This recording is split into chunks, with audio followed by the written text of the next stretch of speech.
may be around the world, and thank you for your company on truth2u.org. That's truth2u.org. Joining me this hour is one of the world's foremost authorities on missionaries, cults, and the Jewish community. He is the director of Jews. He's the director of education, and he's the director of Jews. I am the king of the forest. He's the director of education and counseling for Jews for Judaism Canada. The website, of course, is jewsforjudaism.ca, jewsforjudaism.ca. Welcome back to the program, Rabbi Michael Skobac. So great to be here again with you, Jono. Always wonderful to have you, my friend. We are continuing on in our series of investigating the supposed 365 prophecies, Messianic prophecies of Jesus in the Tanakh, fulfilled by him in the New Testament, supposedly. This is what the list claims, one for every single day of the year, 365 of them, and we're up to number 88. We're hammering along. Sounds like one of these old-time rock and roll stations where you're going through the top 10 countdown. The top 10.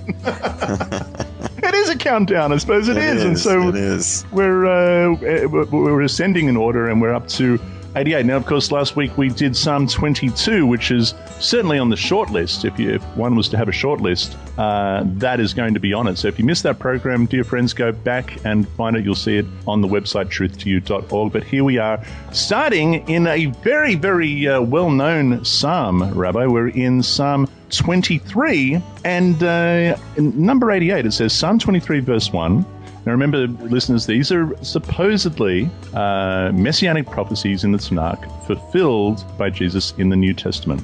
Psalm 23, verse 1, I am the good shepherd, it says on the list, and that corresponds to John 10:11. Interestingly, in Psalm 23, verse 1, of course, Rabbi Skobac, it says, the Lord is my shepherd. It's the tetragrammaton there. The Lord is my shepherd, I shall not want. It's such a beautiful psalm. It's quite amazing. And it goes on, it's beautiful. Can I read it? It's only short. It says, the Lord is my shepherd, I shall not want. Now, that's not to say...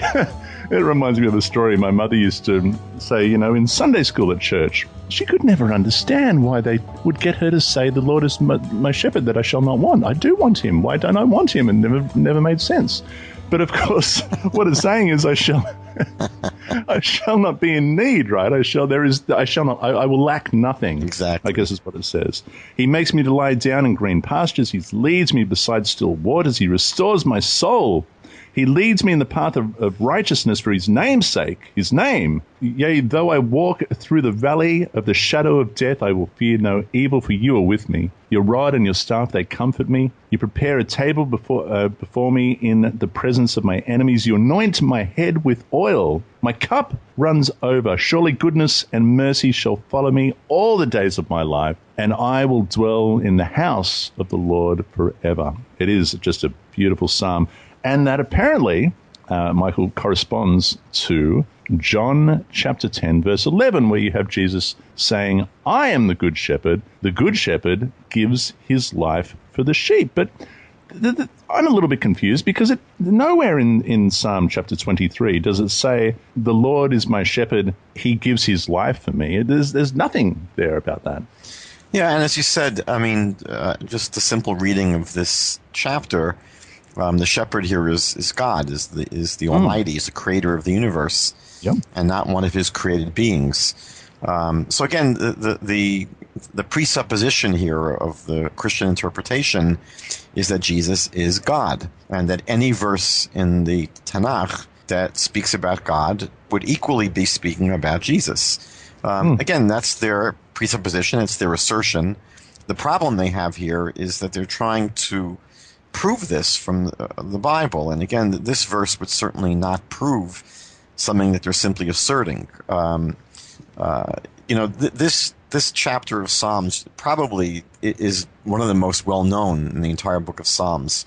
And on the Sabbath, the custom is that in many synagogues, as the Sabbath is coming to a close, it's sung 3 times. We sing it once, and then we sing it again, and we sing it a third time. And there's really a beautiful story they tell about, I guess, a time in history when people didn't have other forms of entertainment, and they would go to poetry readings. And nice. And so this takes place in England, and they had all these gentlemen that were getting up to read these poems, and everyone was doing beautifully. And one young man got up to read the 23rd Psalm, and he read it very, very powerfully and beautifully, and it looked like he was going to walk away with the prize for the evening. And then the moderator, I suppose, said, anyone else want to do a reading? And an old Jewish fellow in the back gets up, and he says in a Yiddish accent, he says, I'd like to try and read something. And everyone was sort of smirking, and they were assuming, how is this old fellow going to, even compete? And he recited this Psalm 23. And there wasn't a dry eye in the room. People were weeping. And, this young man who had been, the front runner was brokenhearted. He realized that he wasn't going to win the contest. And, the old man who literally transformed the entire room, he was given the prize. And afterward, the old fellow went over to the young man, and he says, the older fellow said, Sonny, you read this psalm beautifully. You really did. You put a lot of feeling into it, and you read it with a lot of passion and emotion. But I want you to understand there's one difference between you and I. And he says to the young fellow, he says, I know the shepherd. It's such a powerful and beautiful psalm that really, it devotes us really to focusing on the Almighty, on the Creator. And it's really one of the sad things about the way this psalm is co-opted and is all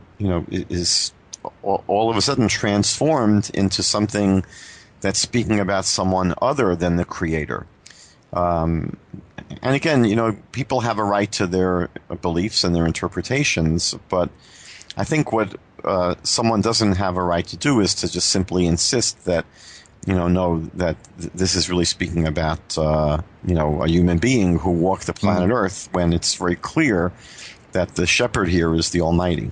I would like to add, and I'd be interested in your opinion, if Yeshua indeed spoke these words that are recorded in John chapter 10, verse 11, I am the good shepherd, I don't believe that what he was saying in his mind is that I am the good shepherd that's spoken about in Psalm 23. I am God. I really don't believe that that's what he was saying. It makes a lot of sense that, of course, he would quote a lot of scripture and borrow from a lot of scripture. I don't believe that he would be saying, I am God, I am the Creator, I am the good shepherd, therefore, that's spoken about in Psalm 23. I don't think that would have been his intention here in John 10. Well, it's funny because the psalm doesn't really speak about the shepherd being good. Well, that's the point. That's inserted here. And, I think that's, from my perspective, it's never really clear when Jesus is actually speaking or when words are put into his mouth later on by the gospel writers.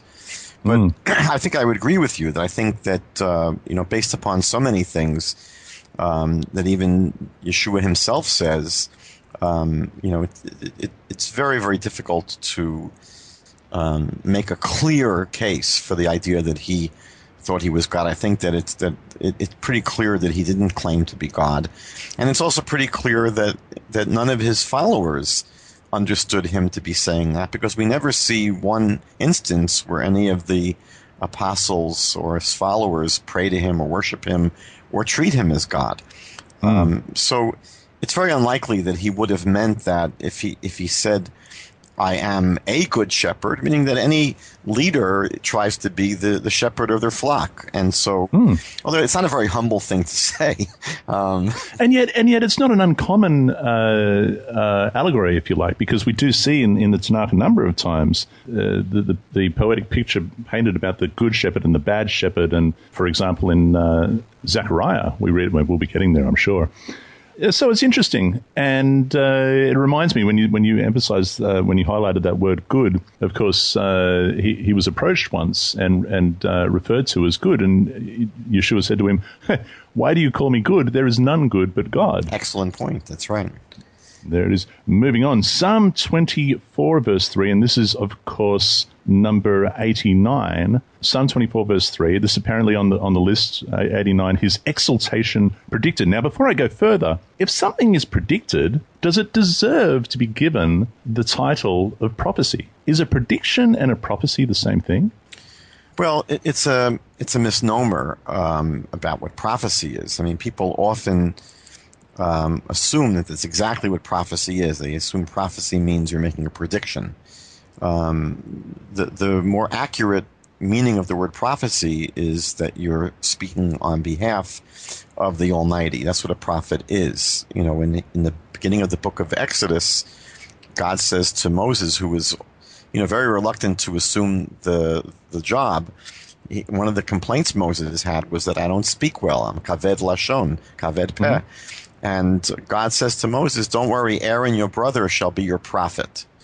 He didn't mean to say that Aaron's going to be the forecaster and the person that makes predictions.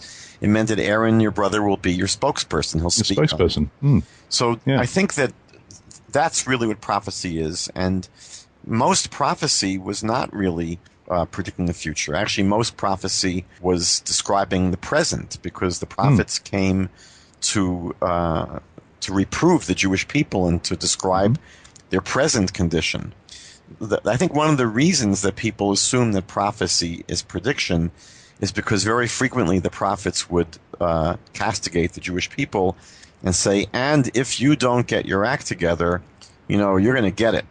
And so the reproof often came with a warning of what's going to happen if you don't straighten out. And I think that might be one of the reasons why people make this quick assumption that prophecy is prediction. But that's not the case. That's not the case. So Psalm 24 verse 3 says, who may ascend into the hill of the Lord, or who may stand in his holy place? Now, I'm pretty sure that's talking of the temple, right? And yet that corresponds, according to this list, to Acts chapter 1, verse 11. It says, who also said, men of Galilee, why do you stand gazing up into heaven? This same Jesus who was taken up from you into heaven will also come in like manner as you saw him go into heaven. So it takes the temple and the hill of the Lord and puts it into a spiritual heavenly destination. It also corresponds, this list claims it corresponds to Philippians chapter 2, verse 9. We were talking about this passage recently with Tobias Singer, the Carmen Christi, he said it's called, Philippians 2:9. Therefore God has also highly exalted him, Jesus, and given him, Jesus, the name which is above every name. What do you make of it? Well, this is, again, it's so interesting that, Christians tend to say that the people, especially Jewish people who don't see Yeshua in the scriptures, are blind, that we just are spiritually blind, and we don't see what's clearly written in scripture. And to me, I would flip it around and say that really, there's a mirage here, almost like a Jesus mirage. The person that's starving and thirsty and is in a desert and they see what appears to be water, but you get up close to it and you see there's no water there. That's a really good analogy. Yeah. And I think that's what happens here. I think that, you have all of these, we've gone through almost 90 passages already, and I think that maybe, 3 or 4 of them have been what you could call messianic. And so this passage here that we just read in Psalm 24, it's not a prophecy, especially it's not a prophecy in the sense that you mentioned just recently here, that it's not predicting anything, it's not forecasting anything, it's not describing the Messiah, it's not giving us any information to help us identify the Messiah. It's basically, it's a passage here that speaks about all righteous people who are able to come close to God, and it describes their characteristics, their nature.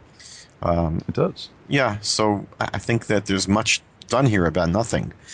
And just to clarify that, it goes on to say, who may ascend into the hill of the Lord, or who may stand in his holy place? He who has clean hands and a pure heart, who has not lifted up his soul to an idol, nor sworn deceitfully, he shall receive blessing from the Lord and righteousness from the God of his salvation. And so there it is. That's what it goes on to say. It's a beautiful psalm, the whole chapter. Number Number 90, Psalm 27, verse 12. It says, accused by false witnesses. Now what we have in 27:12, it says, do not deliver me this is a Psalm of David, I'm pretty sure. Do not deliver me to the will of my adversaries, for false witnesses have risen against me, and such as breathe out violence. We go to the corresponding verses for that on the list, Matthew 26, verses 60 to 61.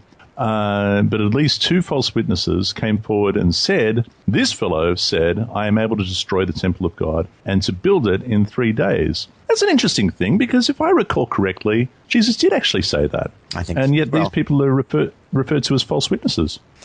I think that in the Gospels, though, the false witnesses are not necessarily accusing him of that, but I think there are other accusations that are brought.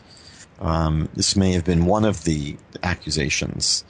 One out of a few. Well, Mark 14, verses 57 to 58 is another one of the corresponding verses. It says, then some rose up and bore false witness against him, saying, we heard him say, I will destroy this temple made with hands, and within 3 days I will build another made without hands. Okay. Again, this is a passage in the book of Psalms that is customarily recited for the entire month before the Jewish New Year. Custom is that we say this psalm. It's actually, again, an extremely beautiful psalm. It speaks about our desire to dwell in the house of the Lord and to really to establish intimacy with God. And again, this what I think I've mentioned in the past is that if anyone would have read this psalm 10 years before the advent of Christianity, they would not have walked away assuming it was describing the Messiah or was giving us any critical information about the Messiah or how to identify the Messiah. So it's basically, this has been, transformed into a Messianic prophecy when it really isn't. And, there are things in this psalm that are hard to understand if we assume that from a Christian perspective it's really speaking about Jesus. For example, why would Jesus, who they claim is a part of the Godhead, is the second person of the Trinity, why would he have to ask God to teach me your ways, lead me in the path of integrity? Very good point. So it's in many of these psalms where the proof texting basically lifts a few words, out of context and tries to apply it to Jesus, the problem they will run into, as we'll see tonight and in the future weeks, is that if you read carefully the rest of the psalm, it's very uncomfortable for Christians to apply the rest of the psalm to Jesus as well. Fair enough. That brings us to number 91, Psalm 30, verse 3. It says on the list, his resurrection predicted. We have another prediction, and the corresponding verse is Acts 2:32. The Psalm 30, verse 3 says, O Lord, you brought my soul up from the grave. You have kept me alive, that I should not go down to the pit. Acts 2:32 just simply says, this Jesus, God, has raised up, of which we are all witnesses. A funny thing about this, when you look at the entirety of the chapter, Psalm 30, if you look at verse 9, Michael, it says, Psalm 30, verse 9, it says, what profit is there in my blood when I go down to the pit? Will the dust praise you? Will it declare your truth? I mean, I don't think they're things that the New Testament writers would have Jesus say. It kind of defeats the purpose, doesn't it? Because for their purpose, there's tremendous profit in his blood. An enormous amount of profit. Yes, indeed. The real problem here, again, this is the ongoing problem, is that this is not a messianic prophecy, and more importantly, there's nothing about a resurrection in this psalm. David here is basically not predicting that he's going to be resurrected. The expression here is really one of gratitude to God from being rescued from death. And the context of the psalm makes this very clear. Also, if you look at Psalm 86, verse 13, it uses the exact same expression here, not as a resurrection, but basically being saved from death. And what's I found really interesting is that the NIV Study Bible, which is an extremely conservative Christian commentary to the Bible, which sees Jesus everywhere, doesn't take this verse as a messianic prophecy, and actually says that it's a figurative expression of a person on the brink of death, experiencing the brink of death and being redeemed from it.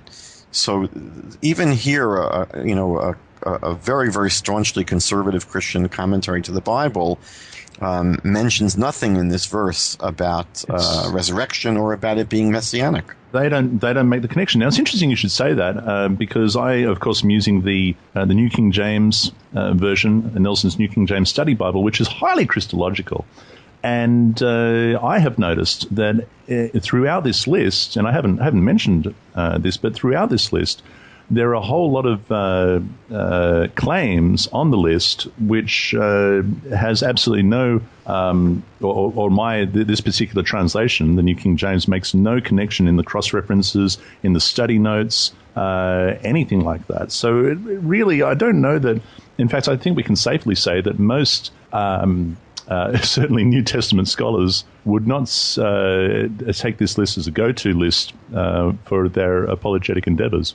Yeah, I think, as we said, I think that most people would not take this kind of list seriously. I think that, in my personal experience, when I speak with people who are serious Christians and I ask them, just between two people, how many passages in the Tanakh do you really think are genuine messianic prophecies? Usually most people will tell me, 10 or 15.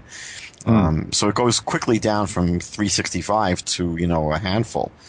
And yet there are people that take this very, very seriously. Now, I've found this list on a number of websites, and I will say thank you to Carmen Welker, Truth to You Critique, Carmen Welker, because since I discovered this list on her website, she actually has it set out in such a way that it's easier to read, and there's more space between each line and everything, and I really find that helpful. So I would say to people, if you'd like to see this list in its entirety, there's a plug for Carmen Welker, who certainly believes this to be true, and clearly thinks that all of these 365, in fact, as she says, almost 400, 365, she really does believe them. And so that website, I'll just tell everyone, therefinersfire.org/messianic_prophecies is where you'll find it. And I think it's set out in probably the easiest to read way that I've found. But I have seen it on quite a number of different websites, and I was using another one prior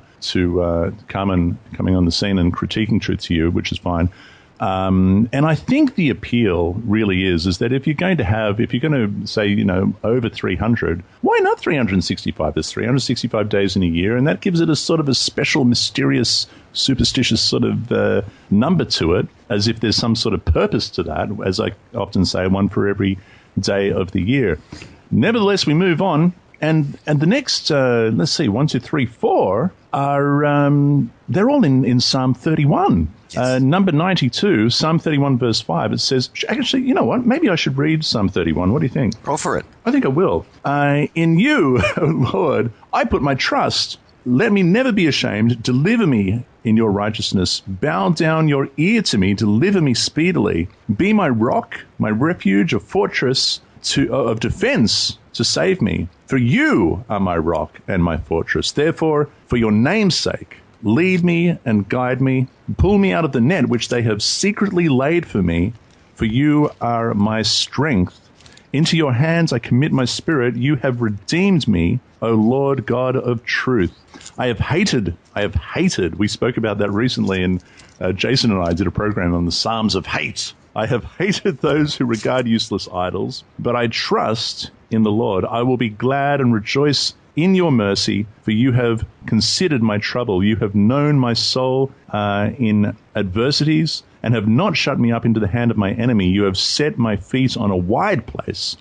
Have mercy on me, O Lord, for I am in trouble. My eyes waste away with grief. Yes, my soul and my body, for my life is spent with grief, and my years with sighing. My strength fails because of my iniquity, and my bones waste away. I am a reproach among all my enemies, but especially among my neighbors. I am repulsive to my acquaintances. Those who see me outside flee from me. I am forgotten like a dead man, out of mind, I am like a broken vessel, for I hear the slander of many. Fear is on every side, while they take counsel together against me. They scheme to take my life. But as for me, I trust in you, O Lord. I say, you are my God. My times are in your hand. Deliver me from the hand of the enemies and from those who persecute me. Make your face shine upon your servant. Save me for your mercy's sake. Do not let me be ashamed, O Lord, for I called upon you. Let the wicked be ashamed. Let them be silent in the grave. Let the lying lips be put to silence, which speak insolent things proudly and contemptuously against the righteous. Oh, how great is your goodness, which you have laid up for those who fear you, which you have prepared for those who trust in you. In the presence of the sons of men you shall hide them in the secret place of your presence from the plots of man. You shall keep them secretly in a pavilion from the strife of tongues. Blessed be the Lord, for he has shown me his marvelous kindness in a strong city. For I have said in my haste, I am cut off from before your eyes. Nevertheless, you heard my voice, the voice of my supplications when I cried out to you. Oh, love the Lord, all you saints, for the Lord preserves the faithful and fully repays the proud person. Be of good courage, and he shall strengthen your heart, all of you who hope in the Lord. Wow. How good is it? Yeah. Now, returning to this list, number 92, Psalm 31, verse 5, it says, into thy hands I commit my spirit. Now, obviously, in this instance, when you read this psalm, David is not about to expire and breathe his last and die, but it is quoted, in fact, Jesus quotes it upon the cross, Luke 23:46. It says, and when Jesus had cried out with a loud voice, he said, Father, into your hands I commit my spirit. Having said this, he breathed his last. Again, not a messianic prophecy. We have Yeshua quoting from Scripture. Is that fair? Yeah, and also it may not be a real accurate translation. You know, the Hebrew really has more of a sense of into your hands, God, I entrust my spirit. And it's not really an expression of someone about to die and just expressing their recognition of it at the end of life, but really the context of this psalm is really any person expressing their trust in God.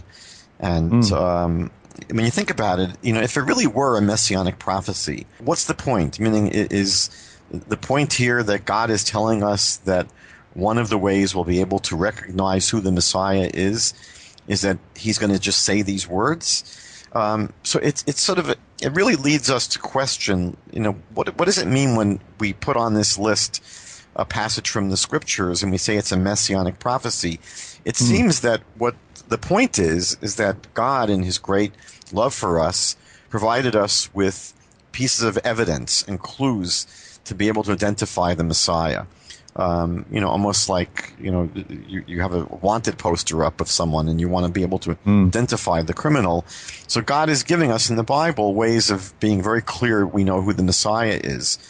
And I would just wonder, like, what is the point here? Is the clue here that, you know, these are magic words that the Messiah is going to have to say? You know, it's just it's bizarre in terms of it is bizarre. Yeah. No, you're absolutely right. And Psalm 31 verse 11. Now, of course, this is a really interesting verse, isn't it? Because it says that I'm a reproach among all my enemies. Well, that's no surprise. But especially among my neighbors, and I am repulsive to my acquaintances. Those who see me outside flee from me. I mean, has he got lice? I mean, what is the reason why David is in this situation? Do we know what event in his life this psalm corresponds to? Well, you know, David, we know, didn't always have people hating him for good reasons. Often, you know, the Psalms make it clear, and even in passages in Samuel, that there weren't good reasons for hating him. Some of them were quite petty or just imagined or just not even real. But, you know, one of the things that we see in this psalm, and I think it's often distorted in Christian translations, but in verse 11, it would be verse 12 in a Jewish translation, David here speaks about his iniquity. My life is spent in sorrow, my years in sighing because of my iniquity. My strength has failed, my bones have been wasted away. So David here is really confessing to his failures and his iniquity, and I think it's for that reason that it becomes difficult for Christians to simply just appropriate this psalm, because I think, again, it's not really proper to just surgically extract the few some phrases here and there. Yeah, and to ignore the fact that this is a psalm about someone who's confessing that they're a sinner. And actually, it's interesting. It's in the verse just prior to the one that's being quoted here. So it could be, at least in the context of this psalm, that, people are sort of moving away from him because they see in him someone that's got failures, moral failures. Right. So I think that's going to be, you'll see, I think we'll both see in the coming weeks that this is going to be a common problem, because these are mostly psalms about David. And in his psalms, David does express his trust in God and his faith in God, but he often is honest to confess his sins and his failures. And, if Christians want to superimpose Jesus upon these psalms, they have to be honest and they have to appropriate the entire passage. They just can't. That's right. That's exactly right. So read it in context rather than just take the one or two verses. And as you say, it would appear then that because of his iniquity, it would appear that those iniquities are quite public and people are quite aware of it. And when they see him, they move away from him. Well, you can assume, right, the whole scandal with Uriah and Bathsheba was not just a moral failure, but it must have been a public scandal.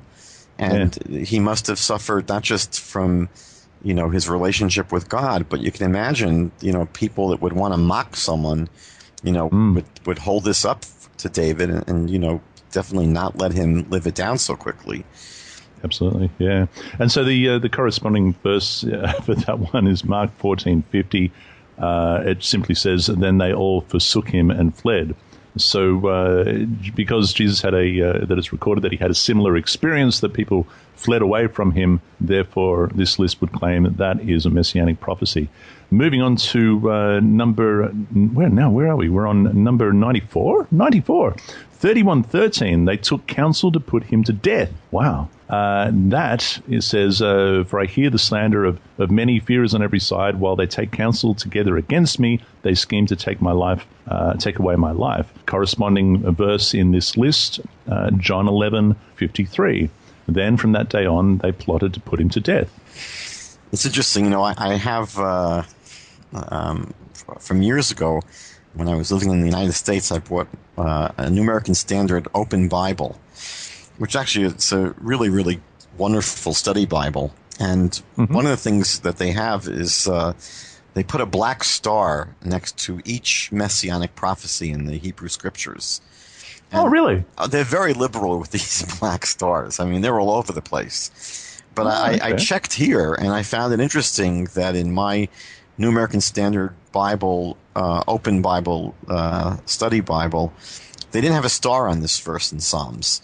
And I also checked, I've been interested now in checking with Christian commentaries to the Psalms to see, if people who are conservative evangelical Christians also in their study of these Psalms see them as messianic. And I checked into the commentary of John MacArthur in his study Bible. Oh, sure. Yeah. Very, very, famous today, conservative, very ultra-conservative Protestant scholar. And he also, in his commentary to this psalm, doesn't present it as a messianic psalm or a messianic prophecy.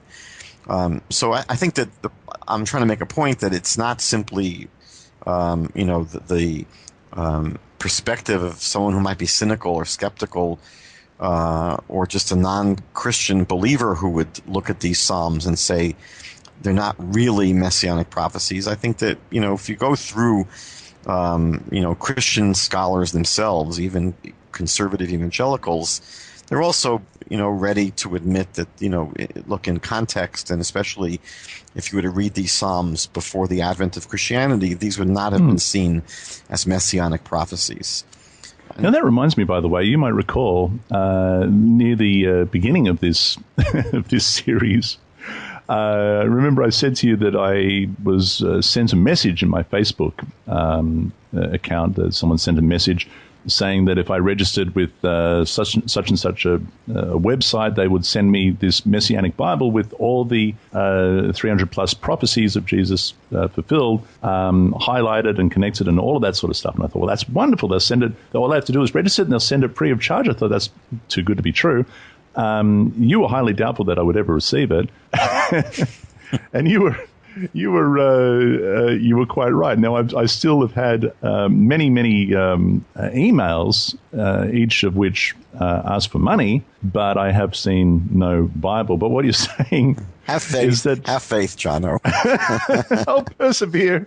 A lot of emails, I'll tell you what, asking for money, but I still don't have the Bible. Anyway, what you're saying is that a New American Standard Open Bible, is that what it was called? Yes. Well, I think the Open Bible comes in a number of different translations. Oh, okay. I'm not sure it's only the New American Standard version, but I think I've seen it in the King James and in the New King James, and but they are very liberal in their application of these black stars to indicate messianic prophecies.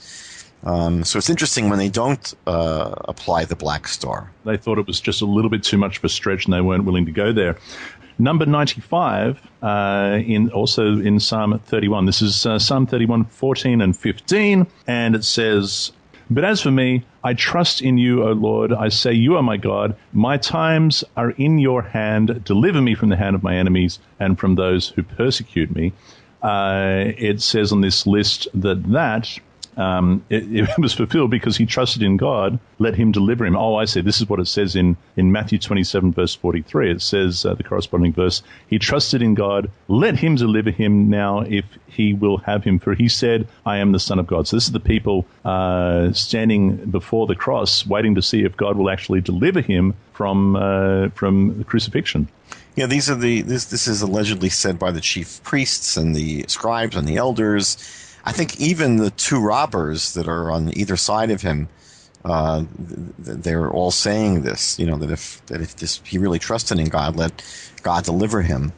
But that's not the quote from Psalms. That's the quote from Matthew. In Psalms, basically, what David is saying is, "As for me, in you I have trusted, Adonai," meaning that David is basically expressing his trust in God. And the truth is that, again, this psalm really speaks of anyone that has trust in God. So it's not really a messianic prophecy. It's a spiritual passage in the Bible which describes David or anyone else who has this kind of relationship with God. Mm-hmm. Now, the next one is one of your favorites. We've actually done this before, but it might be worth you recapping because for those who have just tuned in and they haven't listened from the beginning, number 96, Psalm 34, verse 20, it says, he guards all his bones, not one of them is broken. According to this list, 96, it says, not one of his bones were broken, corresponds to John 19, 31 to 36. It says, therefore, because it was the preparation day, that the body should not remain on the cross on the Sabbath, for that Sabbath was a high Sabbath, the Jews asked Pilate that their legs might be broken and that they might be taken away. And then the soldiers came and broke the legs of the first and then the other who was crucified with him. But when they came to Jesus, they saw that he was already dead and they did not break his legs. But one of the soldiers pierced his side with a spear, and immediately blood and water came out. And he who has seen these things, and it's true, and so on and so forth. Verse 36, for these things were done that the scriptures should be fulfilled. Not one of his bones shall be broken. Rabbi Michael Skobac. Well, again, I think it's important to keep on pointing out that this passage in Psalms is not a messianic prophecy. And I think, in the almost 100 passages we've studied so far, there no more than 3 or 4 have been messianic prophecies. This is, again, a passage that really just speaks about God's protection of the righteous. So in here it would be David that God protects, and really anyone that's righteous God protects. What's ironic is that, this is a passage in Psalms which speaks about God's protection of the righteous, but Jesus was not really protected in this chapter. He perishes. We see in this particular chapter of Psalms that David is really speaking about his trust in God that he would be rescued. Not that he's recognizing that he's going to perish. We saw in Exodus 12:46 and Numbers 9:12. Also, those are two different passages where this idea of no bone of the Paschal Lamb will be broken. Right. It's interesting because here the list says not a bone of him, capital H. No bone of him will be broken. But the actual Hebrew really is no bone of it will be broken, meaning that the Hebrew doesn't personify the Paschal Lamb really as a person. So the Bible, when it speaks about the requirement that none of its bones will be broken, doesn't really say none of his bones. And it's interesting also that what we see here is really a selective fulfillment of the laws of the Paschal sacrifice, meaning that what the New Testament does is to take one law of the Paschal sacrifice, that none of its bones shall be broken, but really ignores all the other laws. So, for example, in Exodus 12:8, we're told that the Paschal lamb had to be roasted in fire. That obviously wasn't something that happened to Jesus. And also, I think very ironic is that Exodus 12:48 says that no one who is uncircumcised can participate in the Paschal lamb, meaning that the New Testament doesn't seem to advocate circumcision. I think in the book of Galatians it says that if you are circumcised, then Christ will avail you nothing. Yeah, so it doesn't. We know, aside from those words in Galatians, we know that the followers of Paul in the New Testament since the earliest days didn't make it a point of circumcising their children. So, here the scripture is very clear that if you're not circumcised, you've got no part of this Paschal lamb. You're out of the game. So it's interesting that the focus is entirely on not any of its bones being broken, but literally everything else about the laws of the Paschal lamb are just simply ignored. Yeah, fair enough. Number 97, Psalm 35, verse 11. False witnesses rose up against him. So we've done the false witness thing. Now we've got, this is 97 anyhow, and they say that the corresponding verse is Matthew 26, verse 59, which says, "Now the chief priests, the elders, and all the council sought false testimony against Jesus to put him to death." The psalm in question, it says, Psalm 35:11, "Fierce witnesses rise up that they may, they ask me things that I do not know." Yeah, again, David's speaking about his life. And again, it's not just my Jonesist perspective. I consulted with, again, John MacArthur's study Bible and also another Bible I have here, the Holman Christian Standard Study Bible, which is one of the newer Christian study Bibles. And again, neither of them take this passage in Psalms as a messianic prophecy. So there's nothing there. Number 98, I reckon we can get to the end of the 90s. Number 98, Psalm 35, verse 19. "He was hated without a cause." That corresponds to, that's what it says on the list, corresponds to John 15:25. And Psalm 35:19 says, "Let them not rejoice over me who are wrongfully my enemies. Let them not rejoice over me who are wrongfully my enemies, nor let them wink with the eye who hate me without a cause." And John 15:25 says, "But this happened that the word might be fulfilled, which is written in their law. They hated me without cause." Help me out. What's going on here? Well, this is pretty simple and straightforward. David here is speaking about his own life.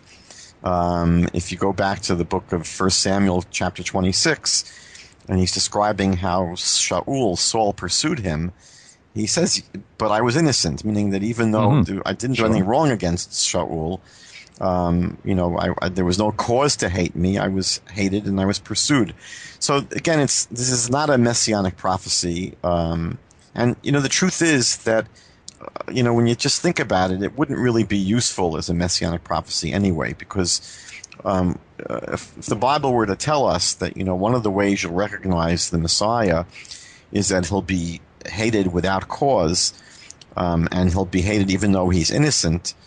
One of the problems is we don't always know as outsiders whether someone's innocent or not, meaning that, again, it's an assumption that's being made that a person is innocent and has done nothing wrong. But, behind closed doors, you don't know what they do. And so for the Jewish people to be able to recognize someone as the Messiah, it wouldn't be a helpful piece of evidence because, how do we know whether someone is truly innocent? We can't. Very good point. Yeah, we're not able to do that. No, that's right. Now, one thing that I'm confused about, though, in John 15:25, it says this happened that the word might be fulfilled, which is written in their law. Where is it written in the Torah? That's a good point. It's not in the Torah at all. So I can't think of a place where that's and just looking at the some of the cross-reference Bibles that I've got, I don't. If anyone knows where that is, put it in the comments, please, because I'd love to see that. Quote: "They hated me without a cause." Where in the Torah is that mentioned? Love to know. Yeah, it's in the Psalms several times about being hated without cause, but it's nowhere in the Torah itself. It's nowhere in the Torah. Now, I've got some cross-references for Psalms, including the one we just looked at, but it doesn't. I want one from the Torah, as John 15:25 claims. So if anyone knows where that is, love to have that. Interesting that this list doesn't include that. But number 91, Psalm 30, number 99. Sorry, this is I think we'll call it quits here, and we'll kick off next week with number 100. Where it kicks the list off from the 40s, Psalm 40, and continues along in the 40s. This is the last in the 30s. Number 99, Psalm 38:11. On this list, it says, his friends stood afar off. And the corresponding verse for that is Luke 23:49. Psalm 38:11 says, my loved ones and my friends stand aloof from my plague. Wow, if someone had a plague, I would also stand aloof. and my relatives stand afar off. It says, the corresponding verse in Luke 23:49, but all his acquaintances and the women who followed him from Galilee stood at a distance watching these things. No plague. Yeah, this is again one of the sadder ones on the list. It's so sad that even our friendly open Bible doesn't put a black star on this verse. Even they've stretched so many passages to become Messianic prophecies, they couldn't find it in their conscience to put the black star here. Again, it's a passage in the Bible speaking about David, and it's interesting that in this psalm, in two different places, the psalmist refers to himself as a sinner in verse 3 and in verse 18. So again, it just would not be the kind of passage, if someone was honest, they would say, oh, this is clearly speaking about Yeshua, because they don't really think that Yeshua was a sinner. Or at least some sort of messianic prophecy at all. All right, so we end on a fairly, as you say, a sad example in this list of 365 messianic prophecies, so-called, in the Tanakh that Jesus fulfilled in the New Testament. Also, this list claims. Again, if you'd like to see the list in its entirety, thank you, Carmen Welker. You can find it there at therefinersfire.org/messianic_prophecies. therefinersfire.org/messianic_prophecies. Maybe I should put a link. I'll put a link there if you'd like to see it in its entirety. But we're going to be kicking off from number 100. Boy, we're getting through it. And but have faith, Jono. These proof texts are going to become more compelling as we go through. I want something more compelling. I mean, that one, the ones we just went through, didn't have the fireworks of Psalm 22. We had some fireworks there, and that was certainly worth going through. But stay tuned, listeners, because we're going to be diligent. We're going to go through every single one of these, as sad as some of them may be. But we're going to do it, aren't we, my friend? We're going to persevere. We're going to persevere again. Thank you, Michael Skobac. Rabbi Michael Skobac of JewsForJudaism.ca. JewsForJudaism.ca is the website. Boy, if you want a website that's really worth visiting, that is the one. A lot of resources there, my friends. My goodness, there's so much there. And have you been to the YouTube channel? You need to go to the YouTube channel. There is so much available. It will keep you occupied and certainly enlighten you. It's definitely a valuable resource. So again, thank you, my friend, for coming back onto Truth to You. So great to be here with you, and wish you Shana Tova, a great new year. That's right. Here it comes. And looking forward to that in the coming days. In the meantime, dear listeners, be blessed and be set apart by the truth of our Father's word. Shalom.